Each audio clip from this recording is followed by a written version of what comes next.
Oui, d'abord, je suis très flatté d'avoir été invité. Merci, Président, merci, Madame. Parce que c'est pas si fréquent que la frontière, même si la Haute-Savoie est un pays de frontière, soit représentée au chef-lieu.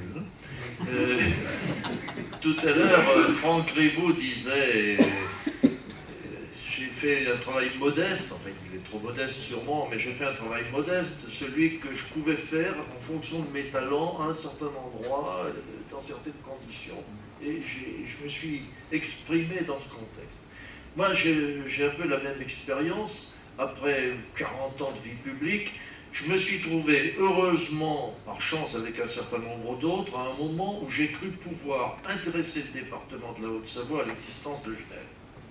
Et ça me paraît être, pardonnez-moi, mais une espèce de révolution dans les esprits. Parce que la Haute-Savoie n'aime pas Genève, pas trop en tout cas, pour des raisons qui viennent pour certaines de Calvin, et puis d'autres de la politique la plus contemporaine. Quand on ajoute tout ça, on s'aperçoit qu'on passe sous silence en Haute-Savoie trop souvent l'existence d'une ville qui est sur les 400 km qui vont de Saint-Étienne jusqu'à Saint-Gall, la seule ville d'1 million d'habitants entre le gros pôle du Nord, Zurich-Bernbal, qui est à 200 km de nous, et le gros pôle du Sud, Lyon-Saint-Étienne-Grenoble, qui est également à 150 km de nous. Et entre les deux, à part un grand nombre de villes moyennes, riches et pleines de qualité, mais la seule métropole de 1 million d'habitants, c'est Genève. Or, on fait en Haute-Savoie trop souvent comme si on pouvait s'en passer, comme si on était voisins, mais après tout, surtout concurrents, alors qu'on devrait surtout être partenaires.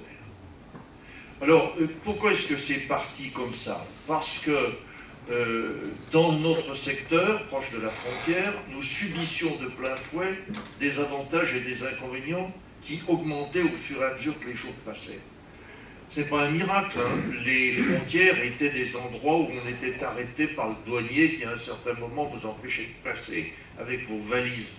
Depuis un certain nombre d'années, depuis que les Suisses ont signé les accords bilatéraux, depuis qu'ils ont ouvert leurs frontières à Schengen, les frontières sont devenues des passoires. Bon, il n'y a plus de douaniers, mais au contraire, ce sont devenus des lieux d'échange. C'est-à-dire que de bout du monde fermé, ce sont devenus les lieux de contact et les lieux de dialogue. Et du même coup, Genève s'en est pas privé.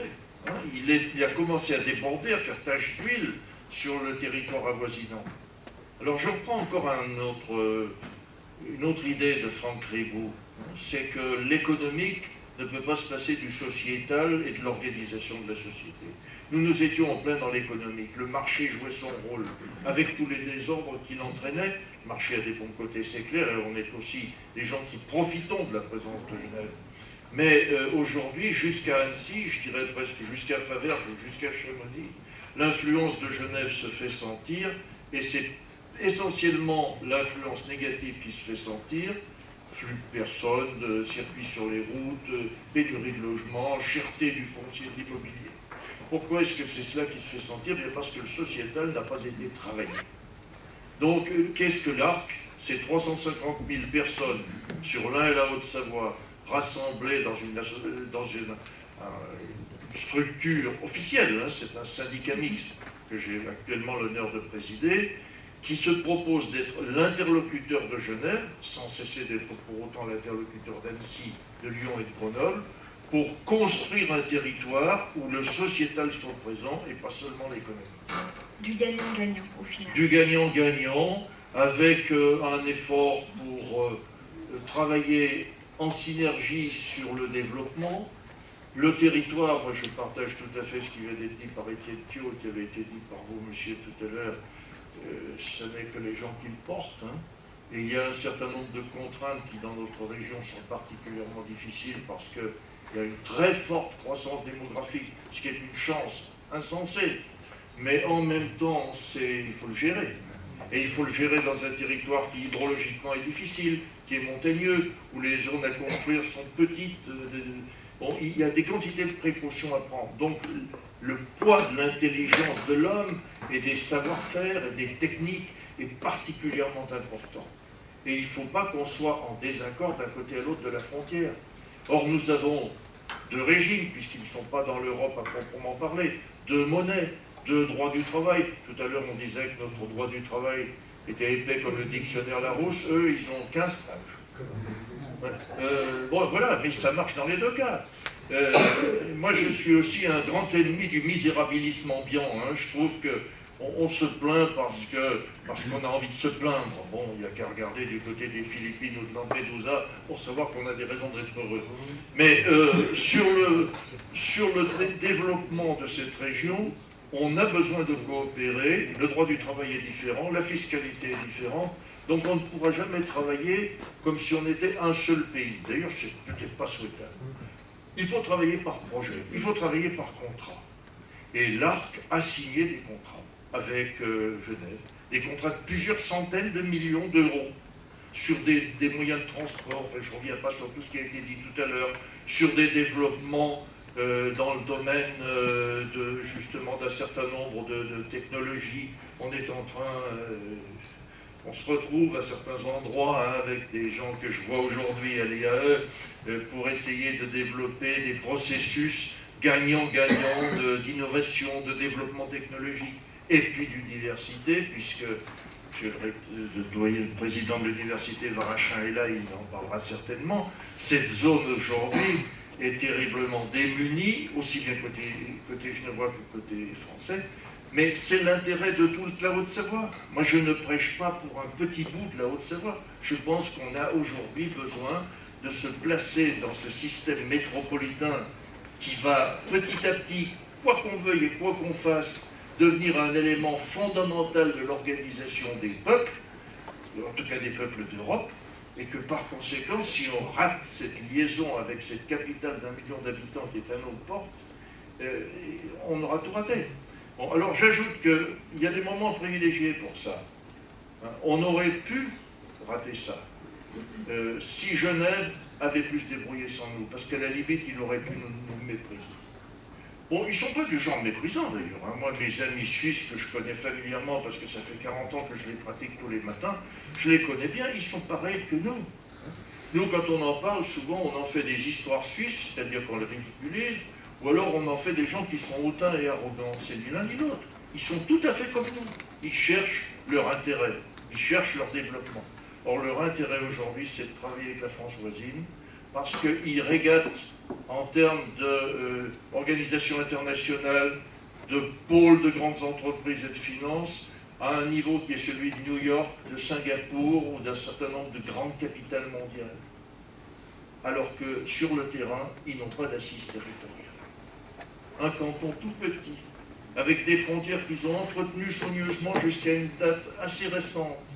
Et aujourd'hui, ils s'aperçoivent que ça leur joue des tours et que Budapest leur prend des sièges de grandes entreprises dans une concurrence où Budapest peut proposer des prix de dumping, tandis qu'eux, dans leur territoire étroit et avec leurs prix super élevés, ils ne peuvent pas le faire. Donc la France peut aujourd'hui saisir la perche qui lui est donnée, c'est vraiment du gagnant-gagnant. Hélas, la France n'a pas encore de politique des frontières, alors que l'Europe ouverte est déjà depuis une vingtaine d'années en pleine activité. Là aussi, peut-être, c'est un problème d'aménagement du territoire, macroéconomique, mais le problème d'une politique des frontières nationales nous paraît nous vraiment posé. Et donc vous travaillez dessus concrètement. On ne l'a pas rappelé, 20 grands projets que vous avez en route, vous le disiez, concrets, et puis tout ça va se mettre en route, et il ne faut surtout pas rater le train. Alors les 20 grands projets, c'est seulement le volet économique de notre... Pour l'éco-cité. Oui, de l'éco-cité, notre volonté de redonner à ce territoire proche de la frontière une certaine vie économique, et je dirais même industrielle.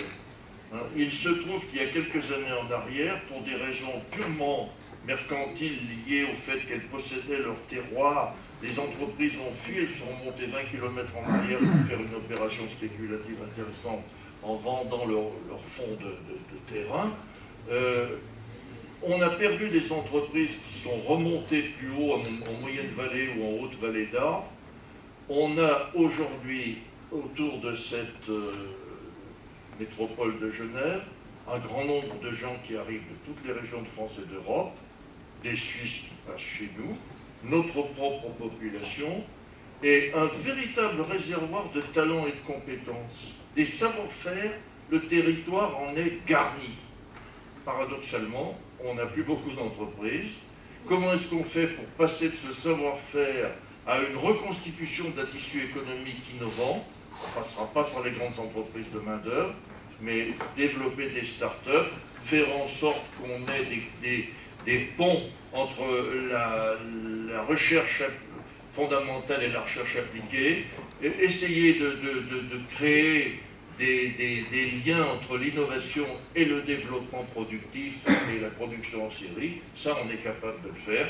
On ne va pas le faire évidemment sur la base du savoir des élus. Moi, je plaide et je replaide et je redis toujours que ce sont ceux qui savent qui doivent le faire. Ceux qui savent, ce sont les entrepreneurs, ce sont les industriels. À nous, les gens de l'université ou les politiques, de leur créer les conditions de leur succès. Merci beaucoup, Robert Borel, pour cette présentation.